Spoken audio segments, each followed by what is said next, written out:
자, 여러분 교재 40페이지입니다. 40페이지. 자, 40페이지 보시면은, 네, 4번에 둘 이상의 용도 지역 등에 걸친 경우의 행위 제한이 나와 있을 겁니다. 40페이지예요. 네, 40페이지 펼쳐 두시고, 네, 앞을 보시면 될 것 같습니다. 네. 40페이지 읽어드려야 되겠네. 먼저 읽어드리고, 네, 그림 그리면서 설명드릴게요. 자, 한계대지가 집중하십시오. 한계대지가 두 개의 용도 지역, 용도 지구, 용도 구역 등에 걸치는 경우로서 각 용도 지역 등에 걸치는 부분 중에서 가장 작은 부분의 규모가 330제곱미터 동그라미 합니다. 330제곱미터 동그라미. 단, 줄줄 꺼십시오. 도로 표현을 따라서 띠 모양으로 지정된 상업지에 걸친 토지는 660제곱미터 동그라미. 까지 줄 거 넣었죠. 자, 이렇게 가장 작은 부분의 규모의 가장 작은 부분의 토지가 330m 이하인 경우에는 자, 줄 것이십시오. 전체 대지의 건폐 용적률은 줄 거요. 전체 대지의 건폐 용적률은 미줄 것이고, 전체 대지의 건폐 용적률은 손 떼고, 각 구분이 전체 대지 면적에서 차지하는 비율을 고려해서 다음 구분에 따라서 각 용도 지역 등별, 자, 그 다음에 죽었습니다. 죄송합니다. 다음 각 용도 지역 등별 건폐율 및 용적률을, 자, 지금도 줄 거죠. 가중 평균값을 적용하고 줄 거예요. 가중 평균한 값을 적용 줄 거예요. 가중 평균한 값을 적용하고, 전체 대지의 건폐 용률은 가중 평균값을 적용합니다. 그리고 그 뒤에 그 밖의 건축 제한 등에 관한 사항은 줄 거예요. 건축 제한 등에 관한 사항은 미줄 것이고, 건축 제한 등에 관한 사항은 그 대지 중에서 또 줄 것죠. 가장 넓은 면적에 속하는 용도 지역 등에 관한 규정을 적용합니다. 가장 넓은 면적에 속하는 용도 지역 등 규정을 적용한다. 됐습니다. 여기까지 미칠 거 없고 설명 듣고 그 다음에 네, 넘어갈게요. 설명드릴게요. 금방 읽어드린 거 설명드릴게요. 그래서 그냥 고개를 드시면 됩니다. 네. 그냥 쳐다보면 이해가 안 돼요. 설명 들으면 이해가 되겠죠. 네, 봐주세요.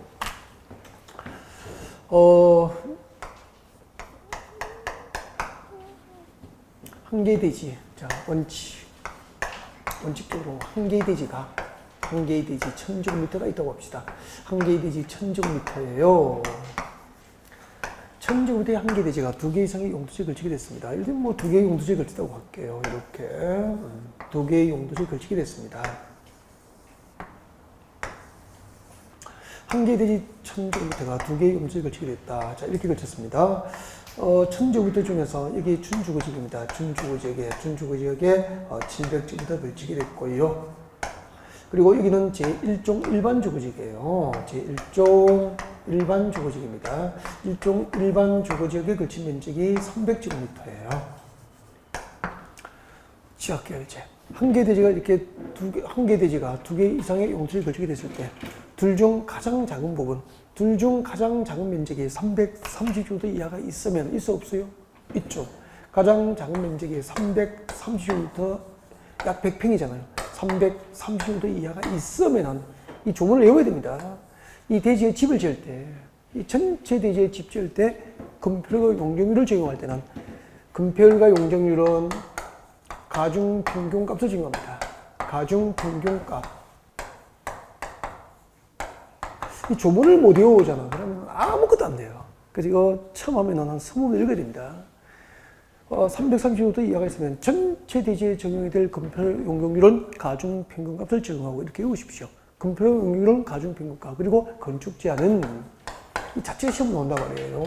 자, 건축 제한. 건축 제한은 그중 가장 넓은 지역. 그중 가장 넓은 지역. 예를 들면 여기는 준주거지역이죠. 가장 넓은 지역. 건축 제한은 가장 넓은 지역의 건축 제한을 주신 겁니다. 그래서 이 조문을 못 외우면 아무것도 안 돼요. 그러니까 이건 여러 번 반복해서 이런 부분이 익숙해야 시험을 칠 수 있다니까요. 알겠죠? 네. 한 번도 그 이해하는 겁니까? 반복하시라고 했습니까? 반복. 다시 할게요. 한개의 대지가 두 개의 용도지에 걸쳤을 때 둘 중 작은 면적이 330제곱미터 이하가 있으면 이 대지에 집을 지을 때 1000제곱미터 대지 전부의 건폐율과 용적률은 가중 평균값을 적용하고 건축 제한은 그중 가장 넓은 용도지에 적용이 될 건축 제한 기술을 적용합니다. 이게 원칙이에요. 근데 가중 평균 건폐율 보여드릴까요? 가중 평균 건폐율 이렇게 돼요. 만약에 준주거지역에 조례로 허용하는 건폐율이 70%라고 하자. 조례로 준지구력에서는 금표를 70% 허용하고 있고요. 그리고 일종 일반 지구직은 50%라고 합시다. 조례로 허용하는 금표의 치단도가 50%입니다. 라고 가정합시다. 이때 가중평균 금표를 이렇게 구합니다. 한번 딱 보시면 돼요. 공식 무슨 필요가 있다고. 가중평균 금표율은 이렇게 구합니다. 딱 한번 보시면 됩니다. 전체 대지 면적이 얼마죠? 1000제곱미터잖아요. 그죠? 네. 자, 1000제곱미터 대지가 두 개의 용도에 걸쳤잖아요. 준주구지의 걸친 면적이 얼마입니까? 700. 준주구지의 걸친 면적이 700제곱미터인데, 준주구지의 700제곱미터 허용되는 금표는 얼마죠? 70. 700 곱하기 70이에요. 더하기. 한 개 대지 두 개의 용도지에 걸쳤으니까 이거만 하면 안 되잖아. 더 해야죠, 또. 일종 일반 주구지에 300이 걸쳤잖아. 일종 일반 주구지에 걸친 면적이 300제곱미터고, 300제곱미터 허용하는, 조례로 허용하는 금표는 얼마죠? 50. 300 곱하기 50. 이거 계산하면 가중평균 금표율이에요. 무슨 공식이 필요합니까? 그죠? 공식 만지고 있고 하면은 그냥 오래 걸리고 힘든 거 자꾸. 그죠? 힘든 길을 가시는 겁니다. 그 다음에 가중평균 용적을 구해라. 라고 하면은 여기 용적 값을 줍니다. 예를 들면 봐요. 준주구리에서 조례로 허용하는 용적률은 뭐 400%다. 500% 이하에서 조례를 정하니까 조례로 400%를 정할 수 있는 거잖아. 그 다음에 일종 일반 주구직에서 조례로 허용하는 용적률은 150이다. 150% 허용되고 있다. 그럼 가중평균 용적률을 구해라. 그러면은 이 금표 자리에 뭘 적어주면 됩니까? 용적률 값을 적어주면 되죠. 700 곱하기 400. 300 곱하기 150. 그럼 가중평균 용적률이 되는 거죠. 됐죠? 그리고 계산 문제가 나올 확률도 높지 않다는 거예요. 그래서 조문으로 나올 확률이 더 높아요. 예를 들면. 근데 굳이 뭐 이거 신경 쓰고 공식 외우고 할 필요 뭐 있어. 한번 보고 되면 말고 뭐 안 되면 그만이죠. 이거 안 되면은 그 집은 산소가 잘 안 되는 집안이거든. 한 문제 안 해도 뭐 상관이 없잖아요. 39개 잘 풀면 되는 거거든. 이거 그렇게 생각해야 되지. 답 최선을 다해서 풀어야 된다고 생각하시면 안 돼요. 우리 60점 맞으면 합격하는 게 목적이지 뭐. 최선을 다한다고 되는 게 아니다 이 말이에요. 최선을 다하지 말고 객관식 시험 버릴 줄 알아야 합격을 하는 거예요. 이 시험이. 알겠죠? 이런 걸 최선을 다해서 10분 만에 풀어서 손해입니까? 이익입니까? 손해죠. 이걸 10분을 보내버리면 다른 거, 아는 거 5개를 풀 수 있는 시간을 잃어버려서 5개는 읽지 않고 울리면서 답을 찍고 나와야 될 수도 있다 이 말이에요. 그러니까 안 푸는 게 낫지 않느냐 이 말이에요. 그러니까 최선을 다하면 안 돼요. 이 시험은. 합격해라. 합격하는 효율적인 방법이 되죠. 자, 원칙이었습니다. 그 다음에 예배 교재 보십시오. 교재 집중해요. 40페이지 제일 밑에 특례. 자, 건축물이 고도지구에 걸치는 경우 읽어드립니다. 자, 건축물이 고도지구에 걸치는 경우에는 그 건축물의 대지 전부에 대해서 밑을 쭉 가십시오. 지금부터 고도지구의 건축물 및 대지, 고도지구의 건축물 및 대지에 관한 규정을 적용하게 됩니다. 2번 방화지구죠. 하나의 건축물이 방화지구와 그 밖의 용도지역에 걸친 경우에는 지금도 줄 거죠. 그 전부에 대해서 줄 거요. 방화지구의 건축물에 관한 규정을 적용한다. 이게 원칙이에요. 다만 손대시고 그 건축물이 있는 방화지구와 그 밖의 용도지역, 용도지구, 용도구역의 경계가 건축법상 방화벽으로 구획되면은 그 밖의 용도지역, 용도지구, 용도구역에 있는 부분은 그러하지 아니하다. 자, 방금 읽어드린 두 개를 설명을 드릴게요. 그림으로 설명드립니다. 집중하세요. 나중에 사진 찍으십시오. 사진 지금 안 지고 나갈게요. 이 그림은 안 줍니다. 사진 찍어주면 되고 필기하느라고 못 들으면 안 됩니다. 대충 그래도 그림 그릴 필요 뭐 있어 이해하면 됩니다. 나중에 사진 찍어서 연습하시면 되고요. 네. 자, 예배 필기하시면 힘들잖아요. 자, 집중해서 그냥 듣고 자꾸 외워야 돼 이걸. 여기 듣고 익숙하게 만들어야 되지. 적어놓고 나중에 아니죠. 한 개의 대지가 두 개의 용지에 걸쳤는데 건축물이 이거 자체를 외워야 돼요. 건축물이 고도지구에 걸쳤어. 고도지구. 이 고도지구를 외워야 되니까 첫 번째 건축물이 고도지구에 걸친 경우 이렇게 막아야 돼요. 법원 조문은 그렇게 공부해야 된다니까. 건축물이 고도지구에 걸치면은 면적 규모와 상관없이 건축물 전부와 대지는 고도지구에 적용이 될 건축물과 대지 규정에 적용한다는 겁니다. 건축물 전부와 대지는 고도지구 안에 건축물과 대지 규정을 적용해요. 그 다음에 두 번째는 간단하잖아. 말로 하면 어렵고, 자, 이게, 한 개의 대지가 두 개의 용도지에 걸쳤는데, 건축물이 방화지구와 그 밖의 용도지에 걸치게 된 거예요. 건축물이 방화지구와 그 밖의 용도지에 걸치면은 그 전부에 대해서, 그 건축물 전부에 대해서 방아지원의 근충을 기준으로 적용해요. 여러분 두 그림의 차이가 뭐죠? 말씀하세요. 그렇죠. 대지 부분이요. 대지 부분. 한번 봐요. 근충물이 고도지구의 일부 걸치면 근충물 전부와 대지는 무조건 고도지원에 적용이 될 근충물과 대지구를 적용해요. 근데 근충물이 방아지구 안팎에 걸치면 근충물 전부만 방아지원의 근충물 기준을 적용하고 대지에는 방아지구 기준을 적용하지 않는 게 차이점이에요. 그럼 시험 문제 이렇게 나옵니다.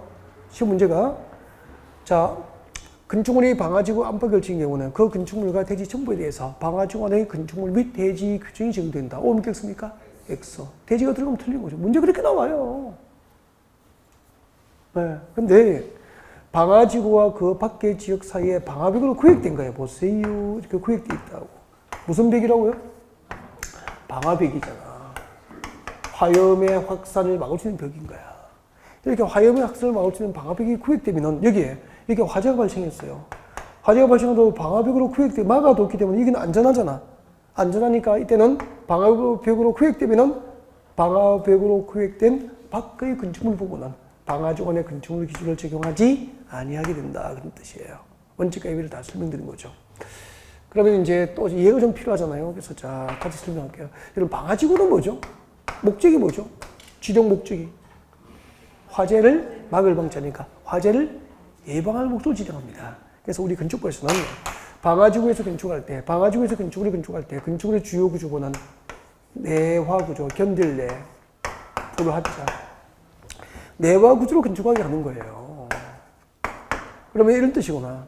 하나의 건축물이 방화지구 안팎에 걸치면 건축물 전부를 방화지구 안에 건축물 기준을 적용하라는 것은 그 건축물 전부를 무슨 구조로 건축하라? 내화 구조로 건축하라는 뜻이에요. 그래요? 화재에 대한 안전이 확보되니까.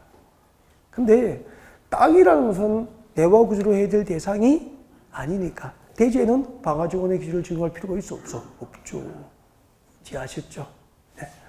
자, 두 가지 설명드렸고 그 다음에 녹지지역 보십시오. 녹지지역을 친 경우 한 개의 대지가 녹지지역과 그 밖의 용도지역, 용도지구, 용도구역에 걸쳐 있습니다. 걸쳐 있을 경우에는 이 원칙적인 규정에도 불구하고 지금도 줄 것이십시오. 각각의 동그라미 이건 각각의 동그라미 주세요. 그리고 줄 것입니다. 각각의 용도지역, 용도지구, 용도구역의 건축물 및 토지에 관한 규정을 적용을 합니다. 까지 줄 거예요. 이게 원칙인데 가로 안에 줄 거죠. 가로 안에. 둘 중 규모가 작은 부분이 녹지지구로서 해당 녹지지역이 330m 이하인 경우에는 각각의 규정을 적용해야 될 대상입니까? 제외입니까? 제외. 여기까지 줄 거 놓고 자 방금 읽어드린 것을 또 설명합니다. 설명 들어주세요. 설명 들어주세요. 이렇게 됩니다. 한 개의 대지가 녹지지역과 그 밖의 용지에 걸치게 됐답니다. 여러분 여기는 준주구지역이에요. 녹지지역이에요. 여기는 녹지지역입니다. 700제곱미터예요. 한 개의 대지 1000제곱미터가 녹지지역의 700제곱미터 그리고 여기는 준주구지역이에요. 준주구지역에 300제곱미터 걸친 거예요. 그러면은 자 아까 원칙대로 하면 어떻게 되지? 원칙대로 하면은 한 개의 대지가 두 개의 용지에 걸쳤고 둘 중 작은 면적이 330m 이하면은 전체 대지의 집을 지을 때 건폐율 응용률은 가중평균을 적용해서 집을 지어야 되고 건축자는 그중 가장 넓은 지 기준을 적용해야 되잖아요. 근데 한 개의 대지가 두 개의 용도지에 걸쳤는데 녹지지역과 그 밖의 용도지에 걸치게 된 거야. 이때는 각각입니다. 각각의 용도지에 적용이 될 건축물 및 대지 규정을 각각 적용하는 거예요. 녹지지역 700제곱미터는 녹지지역에 적용이 될 건축물과 대지 규정을 준주구지역 300제곱미터는 준주구지역에 적용이 될 건축물과 대지 규정을 이렇게 각각 적용해요. 그래서 한 개의 대지가 녹지지역과 그 밖의 용도지에 걸친다. 녹지지역 딱 나오면은 머릿속에 각각의 동그라미 준 거죠. 각각의 용도지역, 용도지구 안에서 건축자 기준을 적용하는 게 원칙인데 예비가 있어요. 담수가 있잖아요. 다만 한 개의 대지가 녹지지역과 그 밖의 용도지에 걸쳤는데 이런 경우도 있을 수 있죠. 여러분 여기는 준주구지역이에요. 준주구지역에 700제곱미터 걸쳤어요. 이번에는. 그리고 녹지지역에 걸친 면적이 300제곱미터인 거예요. 그럼 보세요. 한 개의 대지가 녹지지역과 그 밖의 용도지에 걸쳤는데 둘 중 작은 면적이 녹지지역이고 맞잖아요. 둘 중 작은 면적이 녹지지역이고 녹지지역에 걸친 면적이 330m 이하가 되는 거야. 이때는 각각의 규정, 각각의 규정을 적용하지 아니한다 이 말이에요. 그러면 원칙대로 해야지. 원칙대로 하면 어떻게 되죠? 둘 중 작은 면적이 330도 이하니까 이 대지에 집을 지을 때 근폐력 용적률은 어떻게 되죠? 근폐력 용적률은 가중 평균을 적용해줘. 근폐력 용적률은 원칙대로 가중 평균 값으로 근폐력 용적률을 산정해서 집을 지어야 되고, 건축 제한은 그중 가장 넓은 지역이죠. 가장 넓은 지역, 가장 넓은 용도 지역 기준을 적용해야 된다는 이야기예요. 근폐력 용적률 가중 평균가, 건축 제한은 가장 넓은 지역 기준을 적용한다, 그런 이야기예요. 아셨죠? 네. 자, 그러면은 여기 집 지을 때 건축 제한은 넓은 지역이니까 여기서는 뭐죠? 준주거지역이잖아요. 그러니까 이 대지 전부가 집을 지을 때는 무슨 용도지역입니까? 준주거지와 똑같이 취급해 주는 거예요. 그러니까 준주거지에 건축할 수 있는 건축으로 녹지지역에 건축 개발이 가능해지게 되는 거예요. 그래서 이런 뜻이구나. 이게 한 4년 전에 법이 개정돼서 만들어졌는데, 앞으로 녹지지역과 그 밖의 용도지역을 줄 때 둘 중 작은 면적이 녹지지역이고 녹지지역이 330도 이하 100평이 안 되면은 넓은 지역 용도지역 기준으로서 개발이 가능할 수 있도록 해준 거예요. 규제가 강화된 겁니까? 완화된 겁니까? 완화된 거죠.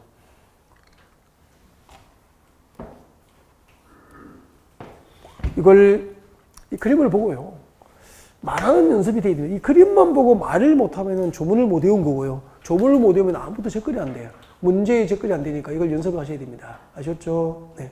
그리고 이것이 완벽하게 연습될 때까지 응용하지 말아야겠죠. 자기들 그림 그려놓고 이건 어떻게 되노 물어보면 안 됩니다. 옆에 오빠이 힘드니까. 그러니까 물어보지 말라고 자꾸. 자기, 이걸 자꾸 이해하고 이걸 숙달하면은 해결될 걸. 이거는 읽어보자 연습도 안 하고 자꾸 혼자 그림 그려가지고 힘들어하지 마시라는 거죠. 자동으로 해결되니까. 그래서 저를 봐주실래요? 같이 호흡을 맞춰서 합니다. 말을 연습합니다. 마음속에 같이 합니다. 한 개의 대지가 두 개 이상의 용도지역이 갖춰질 때 둘 중 작은 면적이 330도 이하가 있으면 전체 대지의 근폐력 용적률은 가중 평균가, 건축 제한은 그중 가장 넓은 용도지역 기준을 적용하는 게 원칙이야. 단, 첫 번째, 건축물이 고도지역을 치면은 면적과 상관없이 그 건축물 전부와 대지는 고도지역을 적용해야 될 건축물과 대지를 적용해야 되고, 건축물이 방화지구 안팎을 치면은 그 건축물 전부를 방화지구 안의 건축물 기준을 적용해서 내화 구조로 건축해야 돼. 근데 방화지구와 그 밖의 지역 사이에 방화벽으로 구획되면은 방화벽으로 구획된 밖의 건축물 부분은 그러하지 않다. 즉, 방화지구 안의 건축물 규정을 적용하지 아니한다. 한 개의 대지가 녹지지역과 그 밖의 용도지역을 치면 각각의 용도지역에 적용해야 될 건축물과 대지 규정을 적용하는 게 원칙이지만, 둘 중 작은 면적이 녹지지역이고 녹지지역에 걸친 면적이 330도 이하인 경우에는 각각의 규정을 적용하지 아니한다. 다 했습니다. 이것은 이제 한 번 듣고 좀 익숙해지고 이해가 다 되는 건 아니잖아요. 뒤책임을 해야 되거든요. 그래서 나중에 이제 복습하실 때 인터넷 강의를 들으면서, 그죠? 자기보다 천천히도 돌려보고 또 생각도 좀 해보시고 일지정지도 해놓고 또 생각해보시고, 그렇게 해서 여러분 것을 만드는 기회가 됐으면 좋겠습니다. 제가 천천히 자꾸 뒤책임질까지는 못 해드리니까 시간이 없잖아요. 그죠? 그래서 이 정도 하겠습니다. 여러분에게 이제 맡기고, 여기는 벗어납니다. 이제 벗어나고 안 지울게요. 놔놓고, 그 다음에 이제 또 갑시다. 여러분, 그제 42필요입니다. 지구단위 계획편입니다. 지구단위 계획편 오세요. 지구단위 계획편 오셔야 됩니다. 지구단위 계획편. 지구단위 계획. 오늘 보조 자료를 가지신 분은, 네, 30페이지죠. 30페이지 오시면 되죠. 보조 자료는 30페이지 오시면 됩니다. 지구단위 계획편. 작년에 한 문제, 한두 문제는 매년 나옵니다. 100%입니다. 안 나온 적이 없는 것 같습니다. 뭐 10년 사이에 안 나온 적은 없다. 매년 나옵니다. 보면 됩니다. 자, 지구단위 계획을 진행하겠습니다. 봐주세요. 지구단위 계획. 그리고 이제 지구단위 계획 구역을 설명할 거예요. 지구단위 계획과 지구단위 계획 구역. 그렇게 되죠. 일단은 봐요. 지구단위 계획이 무엇일까? 의의를 설명할게요. 의의. 네, 교재는 42페이지죠. 네, 42페이지 그대로 두시고 거기만 살짝 들어주시면 됩니다. 지구단위 계획이 무엇일까? 의의를 설명할까요? 그럼 한번 생각해 볼까요? 지구단위 계획이 무엇인지. 나는 지금 말할 수 있을까? 지구단위 계획이 무엇인지 말할 수 있을까? 마이크 들고 내려가 볼게요. 안 갈 거야. 그 다음에 지구단위 계획을 어디에 지정할 수 있을까? 지구단위 계획 지정 대상. 예를 들면은 제가 지구단위 계획을 지정할 수 있는 대상이라고 이야기를 하면 딱 세 군데가 생각이 나야 돼. 임의적 지정 대상, 의무적 지정 대상, 그리고 도시적, 외의적에서 지정할 수 있는 대상. 이게 법은 이렇게 목차입니다. 목차. 무조건 들어가는 게 제가 목차를 꼭 적잖아요. 목차, 큰 목차. 그 밑에 작은 목차들이 생각나면 되는 거잖아요. 그 다음에 이제 지구단위구역이 지정되면 지구단위계획을 결정해야 되거든. 근데 지구단위로 무엇을 결정할까? 지구단위계획 내용. 작년 11월 달에 저를 만나서 지금까지 수업 들으신 분들, 지구단위로 뭘 정하죠? 막 생각이 좀 나는 게 있어야 되죠, 뭔가. 캄캄하면 오늘 환하게 만들어 보십시오. 네. 그 다음에 지구단위계획이 지정되면 보존합니까? 개발합니까? 그 지역단위의 개발구역이니까 개발할 거 아니에요. 그럼 지구단위로 개발하려면 규제를 개발하려면 강화해야 됩니까? 완화를 해줘야 됩니까? 완화. 그러니까 도시적에서는 어떤 요건을 갖추면 무엇이 완화되는지를 쭉 공부할 거예요. 도시적 밖에 신도시를 개발할 목적으로 도시적 밖에 지구단위구역이 지정되면 건폐가 용지를 얼마나 완화될까? 이 지구단위구역에서 건축 기준 완화를 공부할 거예요. 이런 내용을 중심으로 이제 지구단위구역을 공부하게 되는 거죠. 수업을 다 듣고 나면은 이게 뭔지 말할 수 있게 되고, 지구단위구역이 어디에 지정되는지 좀 대상에 보였으면 좋겠고, 지구단위로 무엇을 결정하는지, 지구단위로 결정되는 게 무엇이 지구단위로 결정되는지 좀 보였으면 좋겠고, 떠올랐으면 좋겠습니다. 시작할 때는 캄캄하지만 혼했으면 좋겠어요. 지구단위구역이 무엇일까? 의부터 설명합니다. 물으면 대답해 주십시오. 부산시는 한개 도시입니다. 한개 도시인데, 부산시 관할구역 전부, 부산시 관할구역 전부를 단위로 하는 국토계획이 뭐죠? 네? 도시군계획이죠. 지금 이게 부드럽게 대답이 안 나오면 안 돼요. 한 개의 도시나 한 개의 군관할구역 전부를 단위로 하는 국토계획은 도시군계획이잖아. 그죠? 도시군계획이 뭐죠? 한 개의 도시, 한 개의 군관할구역을 단위로 하는 계획이 도시군계획이거든. 부산은 관할구역 전부를 대상으로 도시군계획일 수도 있죠. 이만큼은 부산시 녹지지역입니다. 이면서 동시에 그 위에 개발지역이 지정되어 있습니다. 그린벨트 개발지역이 지정되어 있습니다.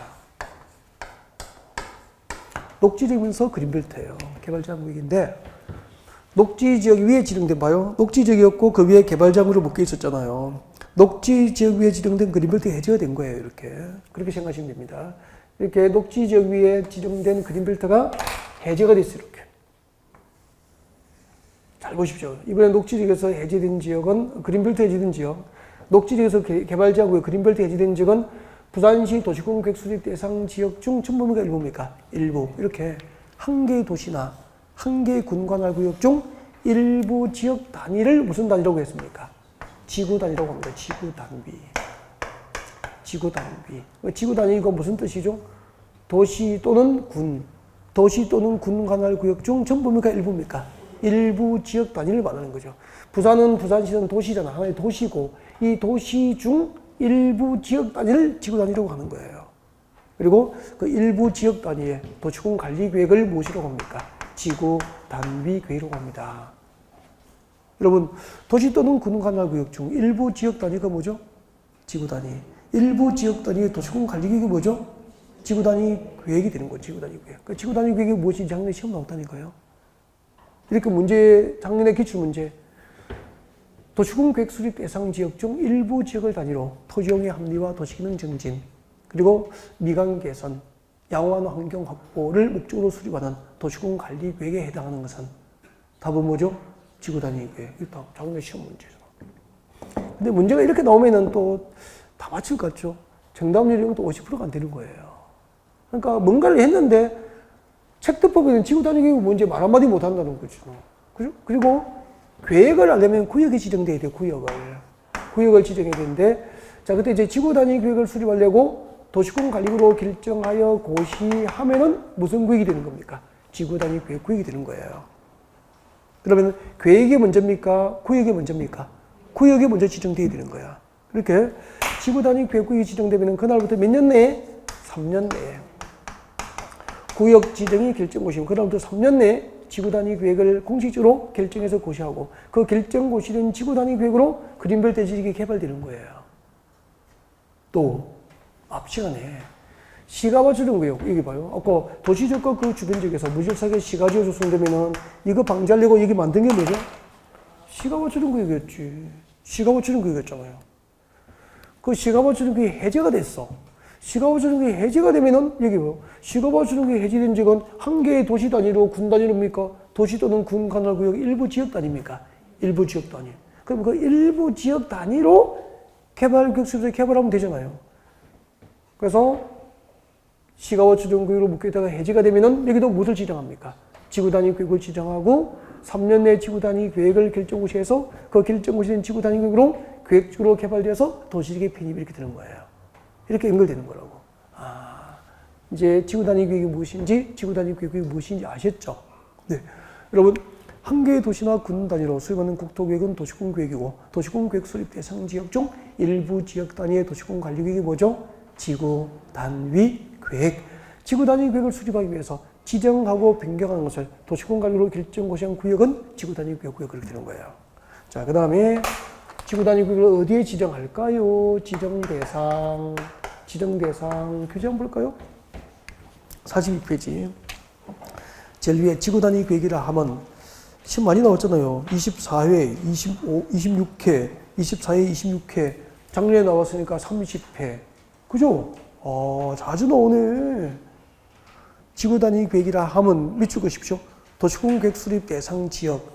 이때 도시군 계획 수립 대상 지역이 뭐죠? 도시 또는 군. 도시 또는 군이잖아요. 한 개의 도시나 한 개의 군이잖아. 도시 또는 군 관할구역에 전부입니까? 일부입니까? 일부 동그라미. 그래서 거기서 핵심은 일부가 핵심이에요. 일부. 거기다 전부 쓰면 틀린 거죠. 한 글자 바꾸면 전부잖아. 그렇게 시험 문제가 나온 거예요. 도시군 계획 수립 대상 지역의 일부에 대해서 토지용의 합리화, 도시기능 증진, 미관 개선, 양호한 환경을 확보하기 위해서 수립하는 도시군 관리 계획이 뭐죠? 지구 단위 계획이 되는 겁니다. 그 다음에 지구 단위 계획 지정 대상, 지구 단위 계획 지정 대상 내려와 보십시오. 자, 지구 단위 계획 지정 대상은 자 임의적 지정 대상 동그라미 하시고요, 필수적, 의무적 지정 대상 동그라미 하시고요. 그리고 건너오니까 뭐가 나와 있습니까? 도시적 외의 지역, 도시적 외의 지역에서 지정할 수 있는 대상 이렇게 세 가지 구분되어 있잖아요. 지구 단위 계획 지정할 수 있는 대상은 모두 몇 개? 3개. 임의적 지정 대상, 의무적 지정 대상, 그리고 도시적 외의 지역에서 지정 대상 이렇게 되는 거죠. 자, 임의적 지정 대상을 설명드립니다. 지구 단위 계획 지정할 수 있는 대상 거기 드시면은 네, 화면으로 이제 볼 수 있게 됩니다. 지구 단위 계획을 지정할 수 있는 대상 부산 나가면은 도시적입니까? 도시적 외지입니까? 도시지역 외 넓게 보시면 이렇게 넓게. 자, 지구 단위 계획을 부산에 지구 단위 계획을 지정할 수 있는 거 참 궁금하시죠? 네. 서울의 지구 단위 계획을 지정해서 개발할 수 있는 거 궁금하시잖아. 어디에 지구 단위 계획을 지정해서 개발할 수 있을까? 또 어떤 곳은 반드시 지구 단위 계획을 수립해서 개발하고 관리를 해야 될까? 임의적 지정 대상과 의무적 지정 대상. 지구 단위 계획을 지정할 수 있는 것도 있고 지구 단위 계획을 지정해야 할 것도 있고 그렇게 되는 거죠. 자, 여기는 부산시 녹지정. 이제 생각을 합니다. 공부는 자꾸 이렇게 이제 생각하고 상상하고 자꾸 해야 됩니다. 그래 이해가 넓어지고 그런 거죠. 글자를 자꾸 넣으면 안 되죠, 이렇게. 여러분 공부를 자꾸 암기 대상으로 하잖아, 그죠? 자꾸 글자를 외우려는 게 힘들어하는 거예요. 힘들어집니다. 많이 보고 많이 생각을 하시면 됩니다. 물어볼게요. 이 부산시 녹지적인데 여보세요? 이렇게 녹지지로 묶이는 상태에서는 시에서 개발을 할까요? 안 할까요? 못합니다. 근데 한번 녹지지역은 영원합니까? 용도지역은 변경할 수 있습니까? 변경. 용도지역을 지정하거나 지정된 용도지역을 변경할 때는 도시공간법 위반해서 결정하면 되잖아요. 그래서 만약에 부산시 녹지지로 묶여 있었는데 이만큼 보십시오. 이만큼을 주거지로 바꿨어. 주거지로 용도지 변경되면 개발할 수 있습니까? 없습니까? 있잖아요. 그러면 이만큼 녹지지역이 이만큼 주거지로 변경되는데 전부를 개발 계획을 부산시 전부를 개발 계획을 수립하지는 않잖아. 녹지지에서 주거지역으로 변경된 지역은 부산시 도시군 계획 수립 대상 지역 중 일부 지역이잖아. 그 일부 지역 단위의 도시군 관리 계획이 뭐죠? 지구 단위 계획 수립해서 개발한다 이 말입니다. 녹지지역에서 주거지로 변경되면은 지구 단위 계획 수립 개발하는 거야. 그럼 지구 단위 계획 수립하려면 뭘 먼저 지정해야 됩니까? 지구 단위 계획을 지정할 수 있다 이 말입니다. 녹지지역으로 묶였다가 주거지역이나 상업지역, 공업지역, 주거지역, 상업지역, 공수로 변경되면 지구단위 계획을 수립할 수 있다. 지구단위 계획을 지정할 수 있다. 그렇게 된단 말이에요. 그 다음 다시. 여러분, 녹지지역으로 볼게요. 녹지지역 위에 지정되는 용도구역 2개 이해하지 하십시오. 아까 보셨잖아요. 조금 전에. 뭐죠? 개발제한구역, 도시자연공원구역, 그리고 다른 법에 의해서 자연공원법상 공원이 지정될 수 있죠. 공원. 다 부산시 주변의 공원이 전부 100% 도시자연공원구역만 지정되는 건 아니야. 다른 법에 의해서 지정될 수도 공원이. 근데 여러분 녹지 대부분은 그린벨트나 공원이나 도시자연공원으로 묶여 있고 여기는 안 묶여 있어. 안 묶여 있으면 그대로 있습니까? 시가지로 조성됩니까? 시가지로 조성되다가 이 무주산 시가지 개발을 방지하려고 또 용도구역을 만들었습니다. 뭐죠? 시가워초정구역. 그럼 봐요. 시가워초정구역은 유보기간이 있죠. 그럼 5년 이상 20년 사이도 적으니까 17년 적으면 17년 동안 도시개발이 유보되어 있는 거예요. 이렇게 개발제한구역과 도시자연공원구역과 시가워초정구역과 공원으로 묶여있는 지역은 시에서 개발할 수 있습니까? 없습니까? 없고 묶여있다가 뭐가 돼야 되죠? 무엇이 해제가 돼야 되는 거야. 그럼 또 이었네. 개발제한구역과 도시자연공원구역과 시가워초정구역과 공원으로 묶여있다가 해제가 되거나 녹지지로 묶여있다가 용도지역이 뭐로 변경돼야 됩니까? 개발할 수 있는 주거지역, 상업지역, 공수로 변경된 지역은 전부 시에서 지구단위 계획을 지정하고 3년 내 지구단위 계획을 결정해서 그 지역 단위로 개발이 이루어지게 된다 이 말입니다. 이렇게 연결되는 거라고. 이해가 됐죠? 그러면 그렇게 뭐 안 해도 되겠네 글자가. 타요좀 보셨잖아 이제. 보이고 넣어야 된다는 거죠. 글자를 넣으면 안 되는 거잖아. 자 보시고요. 그래서 이비적 지정 대상, 지구단위 계획을 지정할 수 있는 대상. 거기서는 몇 번이 중요하죠? 8번. 추가하십시오. 8번. 보조 자료는 2형번인가 되어 있죠? 2형번인가? 편집이. 지구단위 계획을 지정할 수 있는 대상 2형번에 되어 있구나. 자, 줄 것이십시오. 8번. 개발제한구역과 도시자연공원구역과 시가워초정구역과 공원으로 묶여있다가 뭐가 돼야 되죠? 해제되는 구역은 지구단위 계획을 지정할 수 있다. 또 줄 것입니다. 녹지지역에서 주거지역, 상업지역, 공수로 변경되는 구역까지 조금 되죠. 녹지지로 묶여있다가 주거지역, 상업지역, 공수로 변경되는 지역도 지구단위 계획을 지정할 수 있다는 거죠. 그럼 그 위에 7개 어떻게 해야 될까? 그 위에 7개는 어떻게 해야 될까? 이 일을. 8번 위에 동그라미 1번부터 7번은 어떻게 할까? 이 말이야. 한번 보시고 그 위에는 이렇게 하면 되지 뭐. 한번 보세요. 저 좀 봐주세요. 이것도 안 외우는 거다. 안 외우고 기억하는 거다. 한번 봐주세요. 이렇게 됩니다. 이런 부산 시민이니까 부산시는 개발이 끝난 도시입니까? 이미 종쳤습니까? 끊임없이 개발 중입니까? 지나가면 끊임없이 공사하고 있죠. 뭘 하던가요? 도시개발하고 있지. 이제 도시개발을 배웠잖아 이제. 공업지역, 부산시 공업지역에서는 3만 정도 이상 맞죠? 나머지 용도지역은 얼마? 1만 정도 이상의 시가지가 새로 조성되거나 주택단지, 유통단지, 산업단지가 새로 조성되고 관광단지가 조성되고 있으면 도시개발이잖아. 그래서 앞으로 부산시 관할구에서 도시를 개발하거나 재개발, 재건축 등 정비 사업을 하거나 택지를 조성하거나 부산에는 택지 개발 해요 안 해요? 하지. 집 지으려고 대지 조성해요 안 해요? 하지. 산업단지 조성하는 경우가 있습니까 없습니까? 있지. 관광단지 조성해요 안 해요? 부산은 관광단지 조성 안 해요? 하지. 이것들은 전부 시 전부를 단위로 합니까? 지역 단위로 이루어집니까? 그러니까 지역 단위로 이루어지는 각종 개발은 전부 그 지역 단위의 개발 계획인 지구 단위 계획을 수립해서 할 수 있기 때문에 뭘 지정해야 됩니까? 지구 단위 계획을 지정할 수 있는 거죠. 왜 외우냐고 이걸 안 해도 되잖아 보니까. 그러다 이렇게 하면 되겠네. 앞으로 도시지역과 군지역에서 지역 단위로 도시개발하고 정비사업하고 대지 조성하고 택지 조성하고 산업단지, 관광단지 이런저런 개발 행위는 전부 지구 단위 계획 수립한다고 할 수 있다고 하면 되죠. 됐죠? 그 다음에 이미적 지정대상 해결 다 됐죠. 그러면 제일 중요한 건 아까 8번하고 2형번이죠. 8번하고 2형번. 이 그림으로 보여드렸잖아. 개발제한구역과 도시자연공원구역과 시가워초정구역과 공원으로 묶여있습니까? 묶여있다가 해제가 됩니까? 해제가 되거나 녹지지로 지정되어 있다가 주거지역, 사업지역, 공수로 변경되는 지역 또는 지구단위 계획 수립할 수 있다. 그 다음에 의무적 지정대상. 의무적 지정대상은 일정한 요건에 따르면 반드시 지구단위 계획 수립에서 개발하고 관리해야 되는 거 아닙니까? 의무적 지정대상. 교재 같이 볼까요? 필수적 지정이죠. 42페이지 밑에 있네요. 자, 보겠습니다. 동그라미 1번. 기업과 니은에 해당하고 사업 완료 몇 년이 지나야 되죠? 10년. 10년 동그라미. 도시 및 중간경제비법상 기업권 정비구역 줄 것이고 정동그라미. 택지개발축지법상 택지개발지구 줄 것이고 택동그라미. 정택.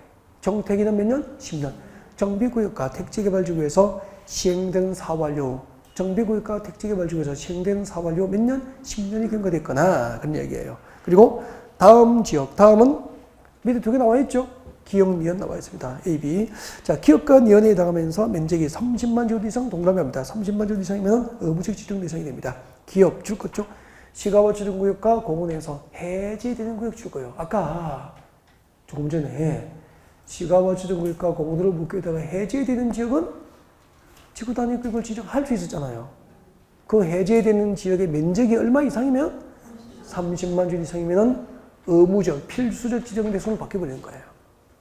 시가와 지정할 때 시 동그라미. 그 다음에 녹지지역부터 줄 거죠. 녹지지역에서 주거지역, 상업지역, 공업지역 변경되는 지역도 임의적 지정 대상이지만 그 면적이 얼마? 30만 제곱 이상이면 의무적 지정 대상으로 바뀌게 되는 거예요. 그래서 녹지지역 할 때 녹동그라미에서 신호기는 30만, 정태기는 10년, 신호기는 30만 그렇게 웃었죠. 정태기는 10년, 신호기는 30만 그렇게 웃습니다. 여러분 지구 단위 구역을 지정해서 개발하거나 관리를 해야 될 대상, 필수적, 의무적 지정 대상 어떻게 됩니까? 정태기는 10년 이렇게 오십시오.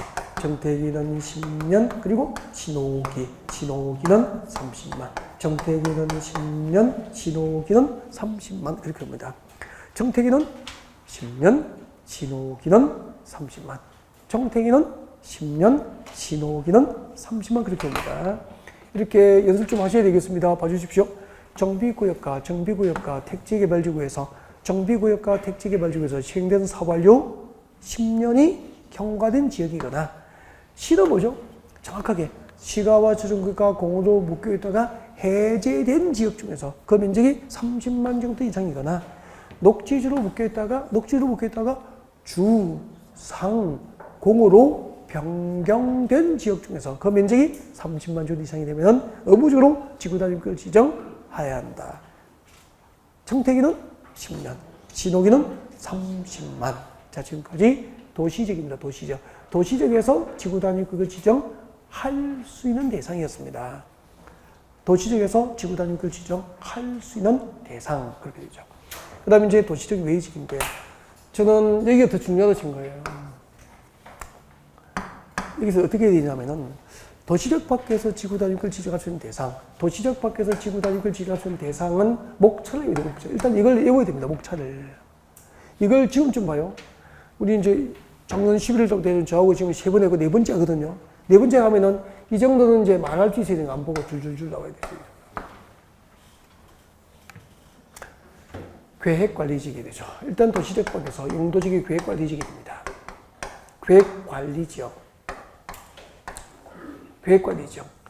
계획관리지역. 일단은 지정되는 구역 면적 100분의 50 이상, 50% 이상이 어디에 들어가야 됩니까? 계획관리지역이 이렇게 포함되어야 돼요. 50% 이상이. 지정되는 구역 면적 100분의 50 이상이 계획관리지역에 포함되고 이 계획관리지역에 포함되지 않은 계획관리가 포함되지 않은 이 나머지 용도지역이 무엇이 됩니까? 생산관리지역과 보전관리지역이 되는 거야. 생산관리지역과 보전관리지역이 되는 거예요. 그럼 잠깐만요. 도시적 밖에 지구단위구역을 지정할 때는 지정되는 구역 면적 절반 이상이 계획관리에 들어가야 되니까 계획관리지역을 중심으로 지정하라 이 말입니다. 그리고 일부 주변에 생산관리지역과 보전관리지역이 포함되는 것은 허용한다 이 말입니다. 왜요? 계획관리지역은 본래 용도지역 지정 목적이 뭐죠? 세 가지가 있었어요. 계획관리지역 지정 목적이 세 가지 어떻게 되죠? 1번 도시적인 편입이 예상되는 지역이다. 2번 제한적 이용개발이 허용되는 지역이다. 3번 계획적 체계적 관리가 필요한 지역이다. 그러니까 개발입니까 보전입니까? 곧 개발해서 도시적에 편입을 시킬 목적으로 용도 지정된 땅이니까 계획관리지역을 중심으로 지구단위구역을 지정할 수 있다는 거지.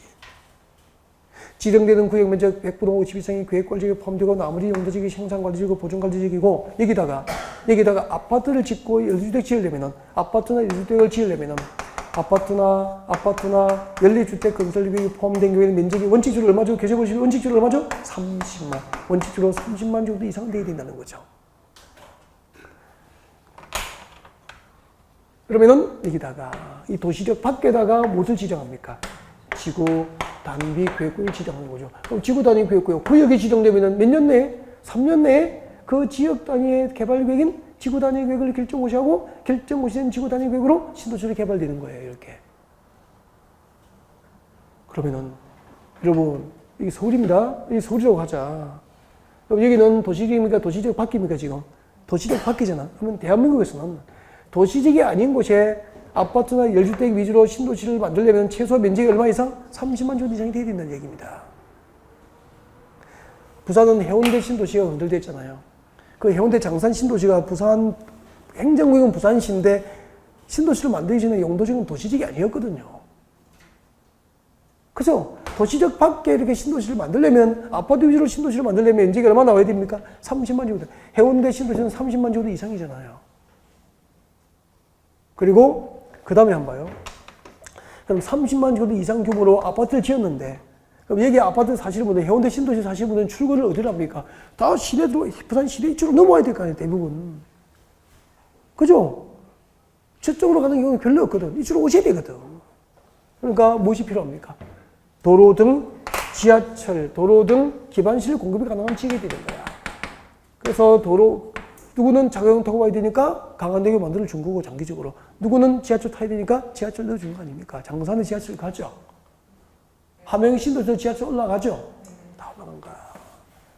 법이 이렇게 돼 있다니까. 도로 등 기반시설 공급이 가능한 지역에 아파트 위주의 30만 제곱 이상의 아파트 단지를 개발할 수 있도록 한 거예요.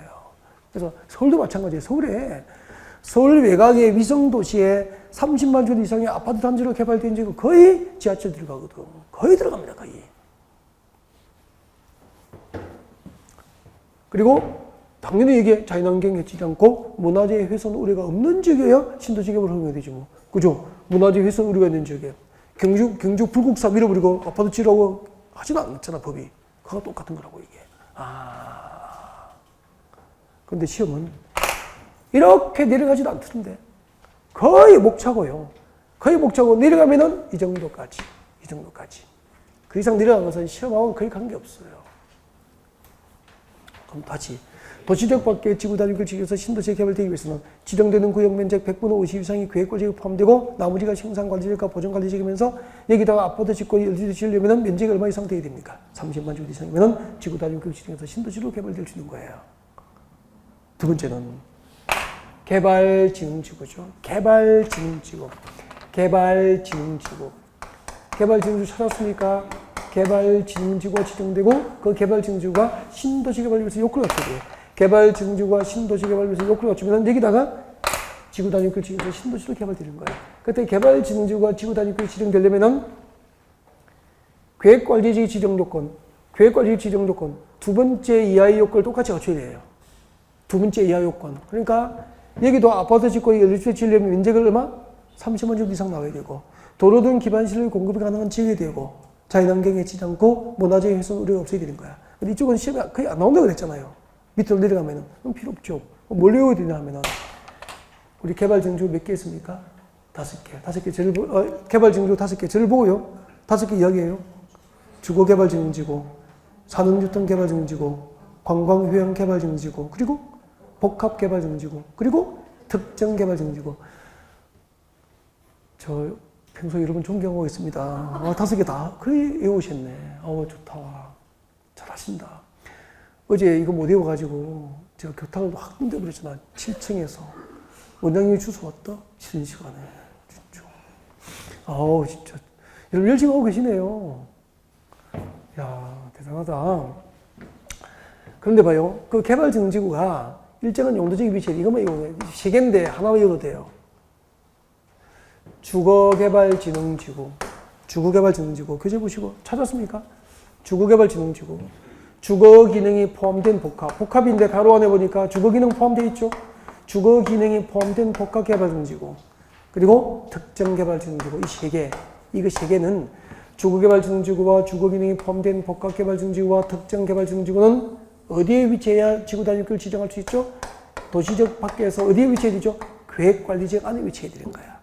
그러니까 계획관리지역에 지정된 주거개발진흥지구와 계획관리지역 안에 지정된 주거기능이 포함된 복합개발정지구와 계획관리지구 안에 지정된 특정개발정지구는 지구단위 규격 지정이 허용된다 이 말입니다. 그 밑에는 안 외워도 될 것 같은데요. 나중에 문제풀이 하다 필요하면 외우시고 너무 내려가지 마요. 안 나와요. 거의 목차 위주로 많이 가요. 그리고 이 3번은 목차를 꼭 외워야 되는데 이게 재작년인가 나왔거든요. 18년인가 17년인가 나왔는데 18년 동안 17년 나왔는데 이거 그냥 안 하거든요. 있는 줄은 몰라. 찾아주실 것이십시오. 용도지구를 폐지해서 잠깐 여기 용도지구 있었어. 무슨 용도지구 있었다니까. 무슨 용도지구 있었는데 이걸 폐지를 해서 폐지해버리면은 이 용도지구에서 하던 개발행위 제한, 행위 제한을 할 수 있게 됐습니까? 없게 됐습니까? 없게 됐잖아. 이렇게 폐지된 용도지구 안에서 행위 제한을, 건축 제한을 지구 단위 구역으로 대체하려는 경우에는 지금 도시적입니까? 도시적 외의적입니까? 도시적 외의적에서 지구 단위 구역을 지정할 수 있다 말입니다. 이게 시험 문제 이렇게 나왔거든요. 딱 이대로 나왔습니다. 폐지된 용도지구에서 행위 제한을 지구 단위로 대체하려고 할 경우에는 도시적 외의적에 지구 단위 구역을 지정할 수 있다. OX? O. 그게 지문이에요. 지금까지 지구 단위 구역을 지정할 수 있는 대상, 임의적 지정 대상, 의무적 지정 대상, 그리고 도시적 밖에 지구 단위 구역을 지정할 수 있는 대상을 설명드린 거죠. 좀 쉬었다 갈까요? 네.